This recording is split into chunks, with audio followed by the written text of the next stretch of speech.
Hello, welcome back to మీకోసం మా ఇంటి వంట. ఈరోజు నేను మీకోసం గుడ్డు లేకుండా ఆమ్లెట్ ఎలా వేసుకోవాలో చెప్పడానికి వచ్చేసానండి. దానికి కావాల్సిన ఇంగ్రీడియంట్స్ ఏంటో మనం ఇప్పుడు చూద్దాం. ఇవేనండి వీటికి కావాల్సిన ఇంగ్రీడియంట్స్ గుడ్డు లేకుండా ఆమ్లెట్ చేసుకోవడానికి. ఒకరోజు మేము వెజ్ రెస్టారెంట్కి వెళ్ళామండి. అక్కడ మా మామయ్య గారు ఆమ్లెట్ ఆర్డర్ ఇచ్చారు. ఆమ్లెట్ ఏంటి ఇక్కడ అనుకున్నా. ఆ తర్వాతే తెలిసిందండి శనగపిండితో ఆమ్లెట్ వేస్తారని. నాకైతే కొత్తగా అనిపించింది. అందుకని మీకు కూడా ఈ విషయం చెప్పాలని నేను వచ్చేసాను. ఇప్పుడు దీనికి కావాల్సిన ఇంగ్రీడియంట్స్ ఇవేనండి. ఇప్పుడు మనము గుడ్డు లేకుండా ఆమ్లెట్ ఎలాగో తయారీ విధానం చూసుకుందాము. ఒక గిన్నె తీసుకొని అందులో ఒక కప్పుడు శనగపిండి వేసుకోవాలి. కప్పుడు శనగపిండి వేసుకున్న తర్వాత మనము ఇందులో ఒక హాఫ్ స్పూన్ గరం మసాలా కూడా వేసుకుంటున్నాను. ఈ విధంగా గరం మసాలా వేసిన తర్వాత జింజర్ గార్లిక్ అల్లం వెల్లుల్లి పేస్ట్ కూడా వేసుకోవాలి. హాఫ్ స్పూన్ వాము కూడా వేసుకోవాలండి. వాము వల్ల మనకి జీర్ణశక్తి పెరుగుతుంది కదా, సో గ్యాస్ ప్రాబ్లం ఏముండదు. వాము టేస్ట్ బాగుంటుంది కదా, అందుకే నేను కొంచెం ఎక్కువ వేసుకున్నాను.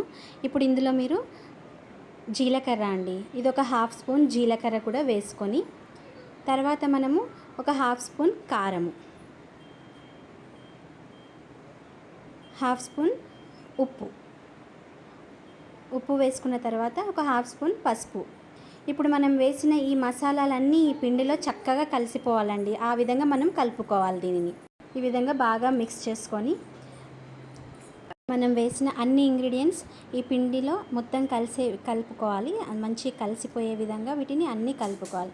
ఇప్పుడు నేను సన్నగా తరుక్కున్న పచ్చిమిరపకాయలు, సన్నగా తరిగి పెట్టుకున్న ఉల్లిపాయ ముక్కలు ఇలా ఈ విధంగా పొడుగ్గా కట్ చేసుకోవాలి. తర్వాత సన్నగా తరిగి పెట్టుకున్న టమాటాలు, ఇవి కూడా సన్నగా కట్ చేసుకోవాలండి. ఈ విధంగా అన్నీ వేసుకొని దీన్ని మనం ఈ పిండిలో మంచిగా కలుపుకోవాలి. చక్కగా ఈ విధంగా పిసికినట్టుగా కలపాలి. వాటి రసం కూడా ఆ పిండి మొత్తానికి పట్టే విధంగా మనం కలుపుకోవాలి. ఎందుకంటే టమాటాలలో ఉల్లిపాయలలో కూడా వాటర్ ఉంటుంది కదా. ఈ విధంగా కలిపిన పిండిలో నీళ్ళని జోడించాలండి. అది కూడా కొద్దిగా ఒకటేసారి వేసేయకుండా జాగ్రత్తగా కొద్దిగా వేసుకుంటూ పిండిని మనం కలుపుకోవాలి. మనకి అనుకున్న విధంగా కన్సిస్టెన్సీలోకి రావాలి కదా, అందుకని కొద్దిగానే వాటర్ వేసుకొని మనం కలుపుకుందాము. ఈ విధంగా కలిపిన తర్వాత కన్సిస్టెన్సీలోకి మనం కలుపుకోవాలి. మరీ పల్చగా కాదు, అలా అని మరీ గట్టిగా కాకుండా ఈ విధంగా పిండి జారుతున్న విధంగా మనం కలుపుకొని పక్కన పెట్టుకొని ఇప్పుడు మనం దీన్ని ఆమ్లెట్ ఎలా వేసుకోవాలో చూద్దాము. ప్యాన్ వేడెక్కినాక మనం ముందుగా కలిపి పెట్టుకున్న ఈ శనగపిండి బ్యాటర్ ఉంది కదా, దీన్ని మనము ఆమ్లెట్ లాగా వేసుకోవాలి.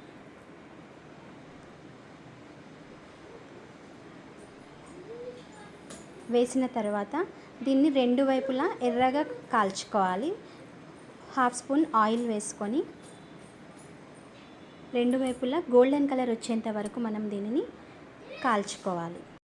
ఈ ఆమ్లెట్ మీరు స్నాక్స్గా కూడా తినొచ్చు. లేదు అనుకుంటే పప్పు అన్నంలో ఇది సైడ్ డిష్గా చాలా బాగుంటుంది.